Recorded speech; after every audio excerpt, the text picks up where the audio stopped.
नमस्कार दोस्तों, जय माता दी। दोस्तों, सनातन धर्म को मानने वाले माता रानी के भक्त अपनी कुल देवी का जिस दिन पूजन होता है, अष्टमी और नवमी के दिन जगदम्बा का पूर्ण आशीर्वाद प्राप्त हेतु कन्याओं को भोजन कराते हैं, उनका पूजन करते हैं। उसी से संबंधित शास्त्र प्रमाणित ऐसे 5 नियमों के बारे में आज मैं आपको बताऊंगी, जिनका ध्यान न होने के कारण अनजान में जगदम्बा के स्वरूप में जो कन्या पूजन, जब कन्याओं को भोजन कराया जाता है तो उसका फल हमें प्राप्त नहीं हो पाता है। क्या है वो 5 नियम, इससे संबंधित मैं आपको जानकारी देने जा रही हूँ, तो एकाग्रचित होकर के इसको सुनिएगा। उसके पश्चात नवरात्रि में इसका पालन कीजिएगा।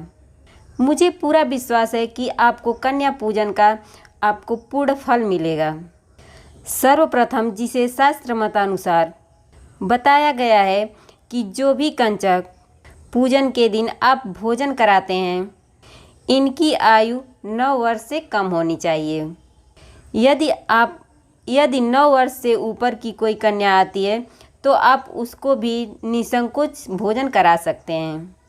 किंतु जो गणना होती है 9 कन्याओं की, उनकी 9 कन्याओं में 9 वर्ष से नीचे की आयु होनी चाहिए।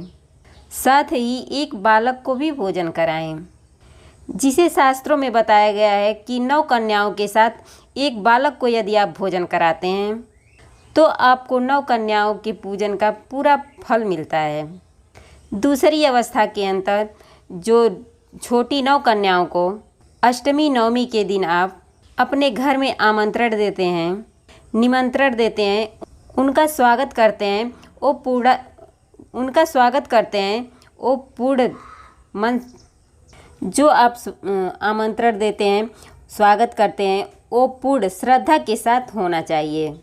अक्सर देखा जाता है कि हम छोटे छोटे बच्चों को देखकर उनका वैसा आदर सत्कार नहीं करते हैं, किंतु यहाँ विशेषता ये है कि उनकी पूर्ण अनुभूति के साथ उनका आदर सत्कार करना चाहिए। जैसे छोटी 9 कन्या दुर्गा के रूप में आपके घर में आई हैं, उनका पूर्ण रूप से आदर सम्मान करने से आपको कंचक पूजन का पूर्ण फल प्राप्त होता है। एक पराती के अंदर जल लेकर के उन सभी कन्याओं का चरण धो दें और वो जल है उसका अपने घर के अंदर थोड़ा थोड़ा छिड़काव कर दें। देखिए आपके घर के अंदर कितना ज़्यादा पॉजिटिव माँ जगदम्बा के स्वरूप में होती है। शुद्ध आसन के ऊपर उनको बैठाएं, उनका आदर सम्मान करें। भोजन स्वरूप में यहाँ विशेष रूप से ध्यान देने वाली बात है, अष्टमी और नवमी के दिन जो आप माँ जगदम्बा को अर्पित करते हैं, चाहे सीरा पूड़ी या हलवा का भोग लगा रहे हैं, चाहे खीर का भोग लगा रहे हैं, जो भी भोग आप बनाते हैं माँ जगदम्बा के लिए, वही भोग कन्याओं को भी देना होता है। साथ में खटाई का प्रयोग कन्या पूजन में नहीं किया जाता है। जैसे आमचूर हो गया है, टमाटर हो गया है, इमली हो गया है, इन सभी सामग्रियों का प्रयोग नहीं करना चाहिए। प्याज लहसुन का प्रयोग नहीं करना चाहिए। इसका विशेष रूप से आपको ध्यान देना होता है। कन्याओं को भोजन वही कराएं जो माँ जगदम्बा को अर्पित कर रहे हैं। किंतु आजकल के समय में एक और प्रचलन चल गया है कि कन्याओं के लिए हर एक व्यक्ति यही कहता हुआ पाया जाता है, हमने बहुत बार सुना है और आपने भी सुना होगा और आपने किया भी होगा, कि कन्याएं पूड़ी और सीरा नहीं खाती हैं। इसलिए हमने इस बार कन्याओं को पास्ता खिला दिया, चाउमीन खिला दिया, पिज़्ज़ा खिला दिया और कन्याएं बड़ी खुश हो गईं। ऐसा बिल्कुल नहीं करना चाहिए। ये माँ जगदम्बा को रुष्ट करने वाला आहार है। ऐसी गलती आपको नहीं करनी चाहिए।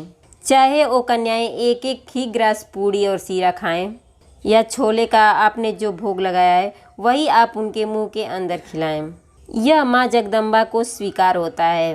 किंतु ये चाउमीन, पास्ता, पिज्ज़ा माँ को बिल्कुल स्वीकार नहीं है। यदि आपको ये सब खिलाना है तो आप कभी भी उनको बुला करके निसंकोच खिला सकते हैं, लेकिन नवरात्र के दिनों में ये सब बिल्कुल ना खिलाएं। किंतु अष्टमी और नवमी का जब आप पूजन कर रहे हैं तो आपको माँ जगदम्बा के स्वरूप का ही पूजन करना चाहिए। और माँ जगदम्बा के भोजन में विशेष रूप से शुद्धिकरण का प्रयोजन है। आपको नहीं पता है कि ये पिज्ज़ा पास्ता कैसे बनते हैं, कहाँ बनते हैं, किस प्रकार की शुद्धिकरण में बने हैं, ना ही माँ जगदम्बा को इसका भोग लगाना चाहिए। ऐसी अवस्था में आप लोगों से यही निवेदन करूँगी, शुद्धिकरण से आप माँ जगदम्बा को भोग लगाएं, शुद्धिकरण से ही कन्याओं को भोजन कराएं और बड़ी श्रद्धा के साथ कन्याओं का माँ जगदम्बा के स्वरूप में पूजन करें। एक और स्थिति जिसको शास्त्र के अनुसार बताया गया है, कभी भी कन्याओं को भोजन कराने के पश्चात फल नहीं देना चाहिए, चाहे केला हो, सेब हो, अनार हो। उसका सबसे बड़ा प्रमाण शास्त्र ये है, आप कन्याओं को भोजन करा रहे हैं फल प्राप्ति के लिए, फल देने के लिए नहीं। और फल प्राप्ति के स्वरूप के अंदर कभी भी फल दिया नहीं जाता है। आप उनसे आशीर्वाद लीजिए।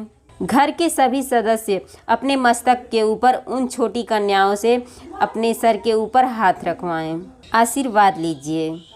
उनके चरण पादुकाओं को प्रणाम कीजिए, दुर्गा स्वरूप में प्रणाम कीजिए। इस प्रकार से आशीर्वाद लीजिए।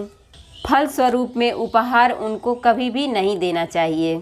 आपको कभी भी कोई वस्तु यदि कन्याओं को देनी है तो इस प्रकार की वस्तु उनको उपहार दें जो काफ़ी लंबे समय तक उनके पास बनी रहे। जैसे शिक्षा से संबंधित ज्योमेट्री बॉक्स दे सकते हैं, और जो भी स्थितियाँ आपको सही लगें, टिफ़िन बॉक्स दे सकते हैं, बोतल दे सकते हैं।